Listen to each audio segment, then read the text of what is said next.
¿Qué tal? ¿Cómo están? Bienvenidos en esta edición especial. Hoy día 31 de diciembre, último día del mes. Estamos saliendo al aire en vivo y en directo. Y vamos a tener un programa nosotros especial en torno a este día, el último día, las últimas horas ya del 2021. Un año bastante extraño, un año que nos ha golpeado también bastante con el tema del COVID y un año en donde la incertidumbre política es lo que pues también no ha sumado para nada el poder mejorar realmente en cuanto a como país debemos salir adelante. Y es que el 28 de julio del año 2021, Pedro Castillo juró como presidente de la República tras ganarle a Keiko Fujimori en una muy accidentada segunda vuelta de las elecciones generales. Pero veamos cómo fue el ascenso al poder de un entonces candidato desconocido para muchos y criticado hoy por hoy, ya que no tiene ningún acercamiento con la prensa. Juro por los pueblos del Perú, por un país sin corrupción y por una nueva constitución.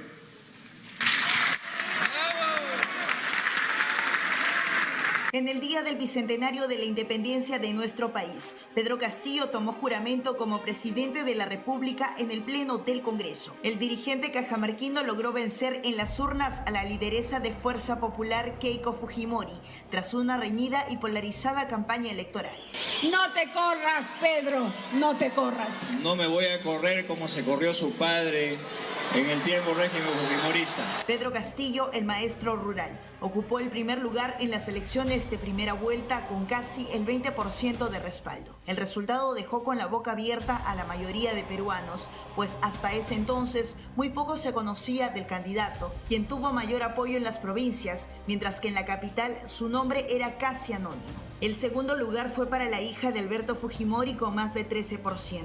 Ambos pasaron a la segunda vuelta, cuya campaña duró alrededor de 2 meses, tiempo en el que ambos afrontaron varios retos. Keiko Fujimori fue la que más alianzas formó con los diversos partidos. En la segunda vuelta su mensaje fue la reconciliación. Vestía la camiseta peruana y atacaba al entorno de Pedro Castillo por su presunta relación con el comunismo y las agrupaciones terroristas. Por su lado, el profesor cajamarquino ingresaba por primera vez en su vida en una competencia de este nivel, que era el todo por el todo. A su lado a veces estaba el líder del partido de lápiz, Vladimir Cerrón, quien manejaría un ideario de la extrema izquierda, ambos congeniar con la mayoría de la población, y tuvo una ajustada ventaja frente a su contendora Keiko Fujimori. Sin embargo, la lideresa de Fuerza Popular peleó contra Pedro Castillo hasta por el último voto. Ella no quiso aceptar su derrota por varias semanas y hasta advirtió que hubo fraude en mesa, impulsando la campaña Respeta mi voto, un hecho que no se pudo comprobar. El partido todavía no ha concluido y no hay un resultado. Nosotros no queremos cambios de reglas y lo que hemos señalado es una serie de irregularidades justamente porque no se han respetado las reglas. Se han filtrado ya algunos videos, pero les pedimos a estos ciudadanos patriotas que quizás han visto cómo se hizo la trampa. Todo esto generó el retraso de la proclamación del nuevo mandatario, porque era necesaria la subsanación de todas las actas observadas presentadas por Fuerza Popular, hasta que pocos días antes del 28 de julio, Keiko Fujimori emitió un pronunciamiento aceptando su derrota electoral. Voy a reconocer los resultados porque es lo que manda la ley. La verdad va a terminar de salir a la luz de todas maneras. Sin embargo, continuó calificando como ilegítimos los resultados de las elecciones de segunda vuelta. E incluso algunos legisladores de la derecha llegaron hasta Washington, Estados Unidos, para pedir a los representantes de la Organización de Estados Americanos una auditoría. Sin embargo, la solicitud no fue aceptada. Bien, y claro, como yo arrancaba este especial, el 2021 fue un año más marcado por la inestabilidad política. A fines de noviembre de este año, el presidente Pedro Castillo afrontó su primera moción de vacancia. Recordemos que la medida fue impulsada por la congresista Patricia Chirinos con el respaldo de las bancadas de oposición, pero finalmente no tuvo éxito. Este 2021 fue el año del bicentenario, el año en el que el país conoció a su nuevo presidente de la República. Tras una agitada y polarizada campaña de segunda vuelta, Pedro Castillo se convirtió en el mandatario que asumirá el poder hasta el 2026. Sin embargo, desde el primer día de su gestión ha tenido que asumir varios retos en busca de la gobernabilidad. Cuestionamientos van, cuestionamientos vienen, producto de las constantes denuncias que afectan al gobierno, y su estabilidad política estuvo a un paso de romperse. Hoy en día está en boga eso que le llaman la vacancia. Sí, pues, yo le llamo la vagancia, porque eso piensan solamente los vagos. El pasado 25 de noviembre, la congresista Patricia Chirinos de Avanza País presentó una moción de vacancia por incapacidad moral permanente contra Pedro Castillo. Aquí tengo lista la moción de vacancia presidencial. Necesitamos las firmas de 26 congresistas. No tengan miedo, colegas. Luchen conmigo y muestren su lealtad al pueblo. No debemos de alimentar ese golpe de Estado que viene no de todos los congresistas, sino de algunos congresistas. Cuánta madurez política, tratándose de una representante del país, que es una congresista, pueda poner en una crisis al país. Hasta el día del debate de esta iniciativa en el Pleno, el Ejecutivo mostraba constantemente su rechazo y hasta consideraron el hecho como un atentado contra la voluntad popular y la democracia. La vacancia es un procedimiento extremo que en realidad no constituye un acto de control político. En un inicio se sospechaba que quizás la bancada Perú Libre apoyaría la moción de vacancia, pues se sabía que habían opiniones divididas y hasta distanciamientos. Sin embargo, el día de la votación, la agrupación oficialista votó por unanimidad la continuidad de la gestión de Pedro Castillo. No compartimos concretamente. ¿Pero cómo va a decir se está evaluando la vacancia? No, nosotros estamos evaluando el tema político.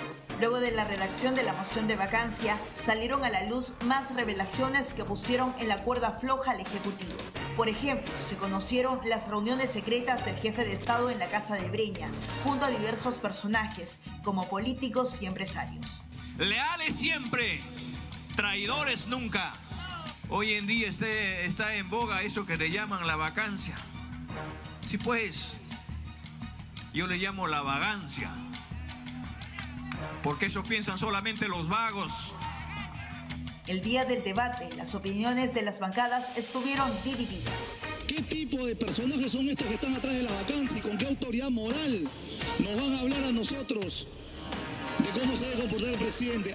Cuando una persona no actúa conforme al derecho, ¿es porque no quiere hacerlo o porque carece de las aptitudes éticas y morales?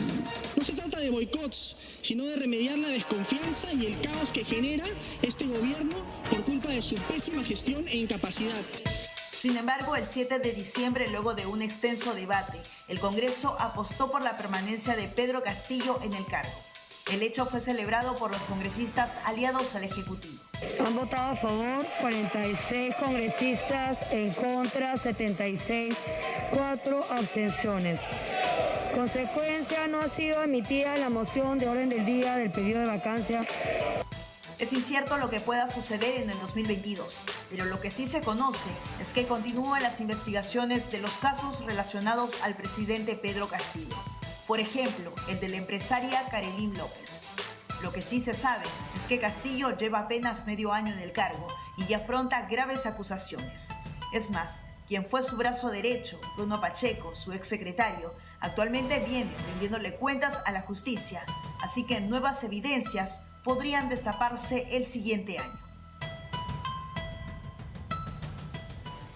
Ahora, de hecho, durante este año también han existido algunos problemas como el inicio de conflictos sociales. La Defensoría del Pueblo informó a través de su reporte de conflictos sociales correspondiente al pasado noviembre que se registraron 199 conflictos sociales en este año que ya se va. Recordemos cuáles son las principales crisis sociales que estallaron en estos 12 meses. Un año marcado por los conflictos sociales. Ancash, Ayacucho, Cusco son algunas de las regiones donde los conflictos sociales estuvieron presentes durante este año.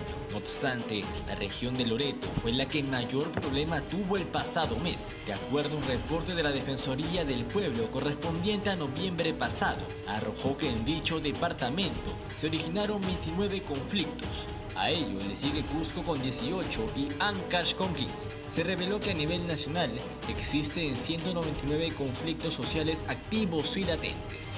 De este total, 46 se producen en las regiones del norte del país. Además, se supo que los conflictos sociales vinculados a la actividad minera en el Perú han mostrado una moderada tendencia de incremento y se ubica muy por debajo de los picos de conflictividad registrados en años como el 2009 y el 2014. Los picos de conflictividad durante los gobiernos de los expresidentes Ollanta Humala y Alan García no se han vuelto a manifestar. Existe una tendencia de crecimiento, pero moderada. Fue lo que dijo Juana Leiva, abogada de cooperación.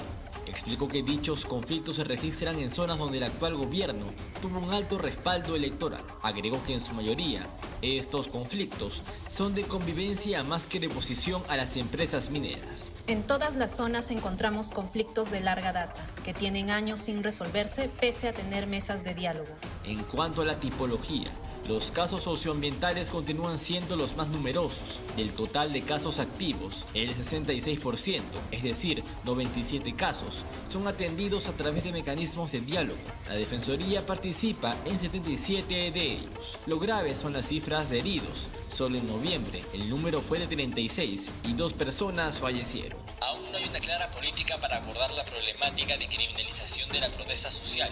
No observamos voluntad del Ejecutivo ni del Ministerio Público, indicó David Velasco, director de FEDEPAZ. Recordó que en los últimos años se ha priorizado las soluciones de fuerza. Otro indicador negativo es que además de los asuntos socioambientales, las discrepancias con el gobierno regional y municipalidades tienen predominancia en las localidades. Por ello, expertos señalan que una administración de los conflictos y los acuerdos a los que se llegan debe ser una tarea de todos los actores y de todos los niveles de gobierno.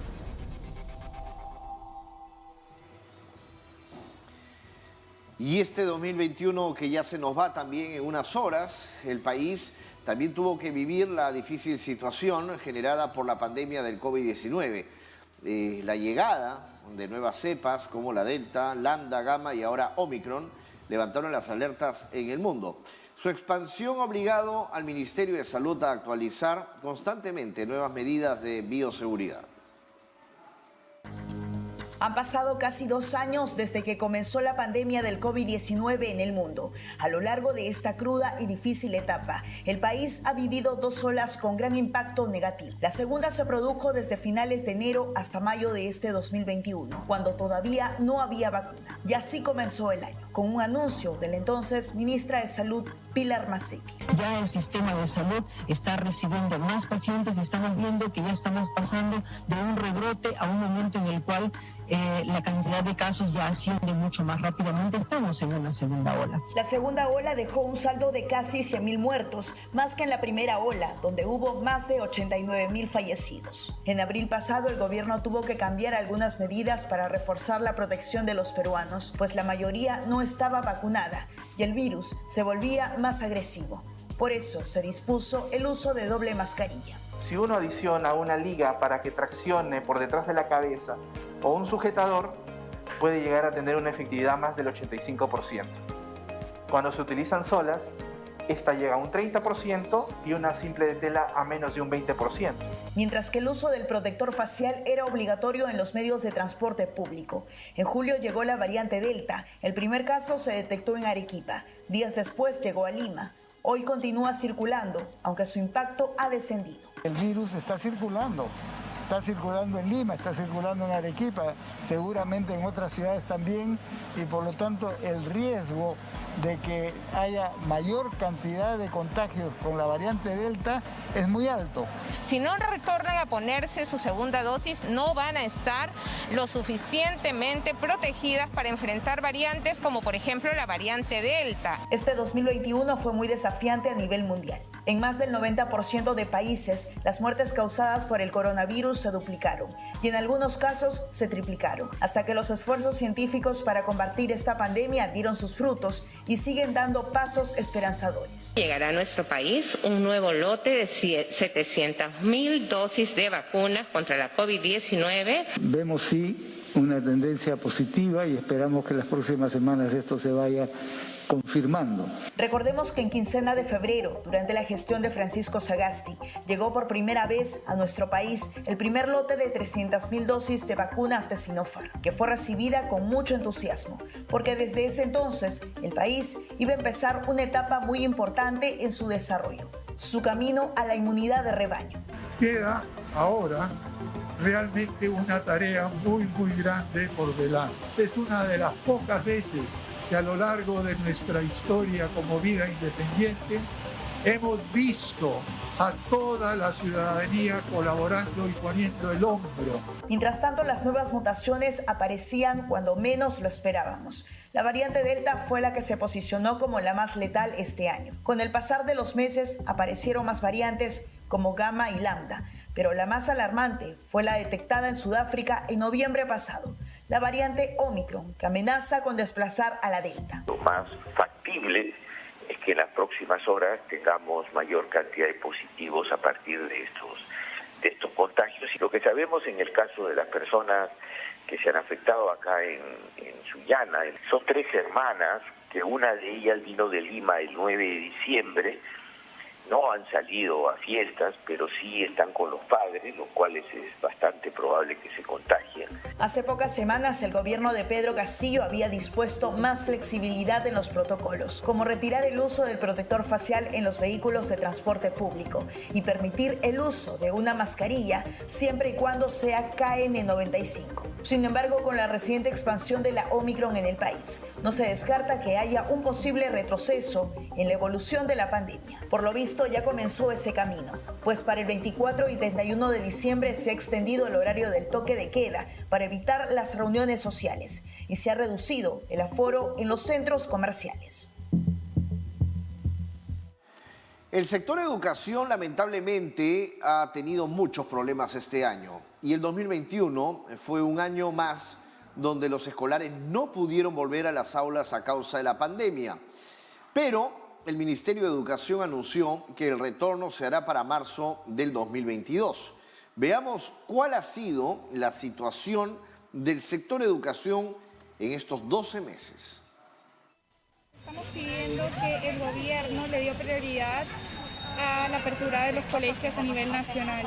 Abran los colegios, que los niños puedan ir a la escuela. La educación es una cosa esencial, que más bien se debería de promover la apertura de colegios, no bloquear la apertura del colegio con protocolos demasiado exigentes que no son posibles. La pandemia obligó a que la educación virtual se convierta en una realidad en el Perú. ¿Pero realmente fue así? La cruda realidad es otra a nivel nacional. En el interior del país, sobre todo en las zonas más alejadas, los niños han padecido enormemente por lograr llevar una educación digna. En lugar de haber mejorado este año, las cosas empeoraron, ¿no? Respecto al 2020. Después de un 2020 complicado por el COVID-19, en que los niños, adolescentes y jóvenes se vieron perjudicados, teniendo que dejar sus centros de estudios, se tenía la esperanza que para este 2021 todos volvieran a las aulas. Sin embargo, la ilusión se fue desapareciendo a causa de una segunda ola de la pandemia. Retornar a la educación presencial era una idea completamente imposible, por la amenaza de un virus que se estaba expandiendo por la ciudad, por lo que por segundo año consecutivo, las clases iban a continuar siendo virtuales. Claramente nuestro país no estaba preparado para afrontar una situación así. Pasas por colegios que las ventanas que son de fierro se han oxidado, ¿no? Que no han recibido mantenimiento, que no sabes si las puertas siguen abriendo hacia afuera o hacia adentro.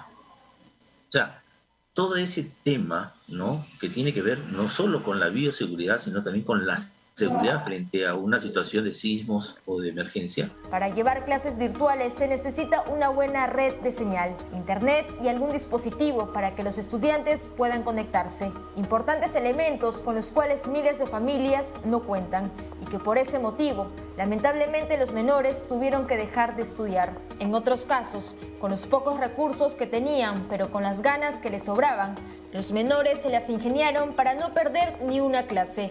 Muchos de ellos se tenían que ir caminando a lugares muy alejados donde llegue la señal. Fue un año muy complicado para este sector que también ha sido golpeado por la pandemia. Sumado a ello, la inestabilidad que se estaba generando por los cambios en el Ministerio de Educación. Frente a eso, el estar cambiando permanentemente ministro, también, no hay una gestión continuada, no hay una política nacional de largo aliento, ni siquiera respetamos las normas que están establecidas y menos un proyecto educativo nacional. Durante varios meses se mantenía la expectativa sobre la educación en el país, mientras que todos los países del mundo volvían a la semipresencialidad. El Perú era uno de los pocos que no lo hacía, y es que según el Ejecutivo, para esa posibilidad tampoco estábamos preparados. Este escenario se volvió complejo, debido a que un grupo de padres se rehusaban a enviar a sus hijos a las aulas, mientras que otros exigían el pronto regreso a las clases presenciales. Hay escuelas, ya más de 110.000 escuelas habilitadas, que podrían estar retornando en estos días para empezar a adecuar, ajustar, a ver. Los docentes tienen que ver cómo están sus alumnos, tienen que conocer cómo están, tienen que ver qué aprendieron, cuánto aprendieron, cómo se encuentran. Luego de varios meses de incertidumbre, el sector anunció por fin el inicio del regreso de los alumnos a los centros educativos, pero solamente en zonas rurales y algunas zonas urbanas. Según los resultados de la Encuesta Nacional de Hogares del trimestre abril-mayo-junio del 2021, la gran mayoría de estudiantes en el sistema educativo recibieron clases a distancia. En el grupo de 3 a 5 años supera el 85%, en el de 6 a 11 años roza el 98% y en el segmento de 12 a 16 años supera el 86%. Se tiene previsto que para marzo del 2022, tanto los colegios públicos y privados a nivel nacional deberán abrir indefectiblemente. De esta manera, el Ministerio adelantó la fecha de apertura del 99% de centros educativos, la cual estuvo prevista anteriormente para julio del próximo año. A diferencia del presente año, la apertura anunciada para el 2022 dejará de ser voluntaria y gradual. Para el exministro de Educación, Guillermo Molinari, el plan debe ser ejecutado de forma intersectorial e intergubernamental. No basta que el legislativo y el ejecutivo tomen intervención en esto, sino que también es importante que los gobiernos regionales, que los gobiernos municipales intervengan en el tema y puedan orientar recursos precisamente hacia la educación. Y la ley lo faculta. A la fecha, solo 12.498 escuelas, es decir, el 11%, ha retornado a las clases presenciales. En tanto, Piura y Callao son las únicas regiones sin semipresencialidad.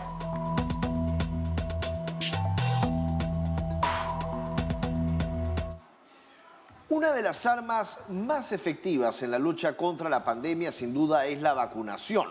Pese a que el Perú fue uno de los últimos países en comenzar con el proceso de inmunización, la campaña ha ido avanzando poco a poco y actualmente ya contamos con alrededor del 75% de la población objetivo vacunada.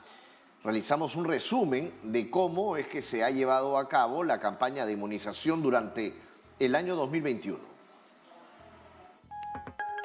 La única manera de protegernos del mortal virus que nos sorprendió durante los últimos meses del 2019 es solamente con una vacuna, la cual demoró en llegar a nuestro país. Sí, el Perú fue uno de los últimos países en el que arribó la tan ansiada y esperanzadora vacuna contra el COVID-19.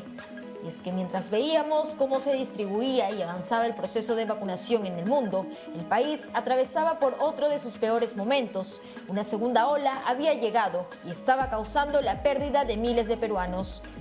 Una situación que obligó al gobierno a tomar drásticas medidas, como volver nuevamente al encierro. El confinamiento era la única manera de contener el aumento de contagios. Sin embargo, después de tanta desgracia y angustia, llegó el día más esperado, el 7 de febrero de este año, Arribó al territorio nacional el primer lote de 300.000 dosis de las vacunas del laboratorio chino Sinopharm. Ya está en territorio nacional el primer lote de vacunas de Sinopharm, que forma parte del 1 millón de dosis que anunciamos hace unos días. A partir de esta fecha, se puso en marcha la campaña de vacunación en el país. El primer objetivo fue inmunizar al personal de salud, que se encuentra en primera línea de lucha contra el COVID-19. Posteriormente, con la llegada de los primeros lotes de la vacuna Pfizer, se continuó con la vacunación de personal de las Fuerzas Armadas, Policía Nacional, bomberos, entre otros sectores de primera línea. En el cronograma se tenía dispuesta la vacunación a los adultos mayores para meses después. Sin embargo, el 16 de abril, el gobierno estableció un nuevo plan de vacunación para priorizar la protección de los adultos mayores, un sector de la población muy golpeado durante la primera ola de la pandemia. Obviamente, los sectores más vulnerables nos preocupan de manera particular, que son los mayores de 50 y 60 años sobre todo. Para ello se implementó la plataforma Pongo el Hombro con el fin de que las personas de la tercera edad puedan conocer el local, la fecha y el horario en que serán vacunados. Esta estrategia comenzó con la aplicación de la primera dosis de los adultos mayores de 80 años. Sin embargo, este inicio generó un caos. Interminables colas se formaban en los exteriores de los vacunatorios instalados en distintos puntos de la capital. Pero tiene que haber más centros para donde vacunan, pues, porque acá nomás se centran casi todos. Y a ver si mira, la cola está hasta allá, dando la vuelta. La organización para esta vacunación, señorita, debe mandar a otros sitios también, hay otros postas médicas. ¿Por qué? Porque para no estar así en la cola, para no estar durmiendo. Pues nosotros, mira, desde la noche durmiendo en tanto frío, pues estamos muy mal, señorita. En algunas oportunidades también causó indignación en los adultos mayores, quienes llegaban desde muy temprano para recibir su primera dosis, pero que lamentablemente se tenían que regresar a sus casas por la escasez de vacunas. El proceso fue avanzando lentamente al inicio, pero con la llegada de más lotes de vacunas al suelo peruano, se comenzó a ampliar el rango de edad, y así más personas de la tercera edad estaban siendo protegidas. Hasta que llegó el turno de las personas mayores de 30, y desde ahí el sector salud no tuvo mejor idea que implementar diferentes estrategias para promover la vacunación a nivel nacional.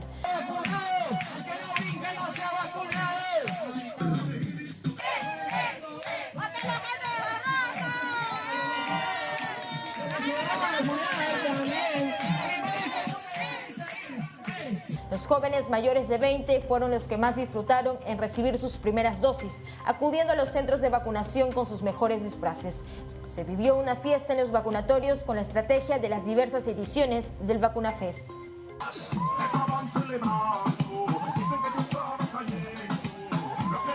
Ahí está, ya estamos bailando, ¿no?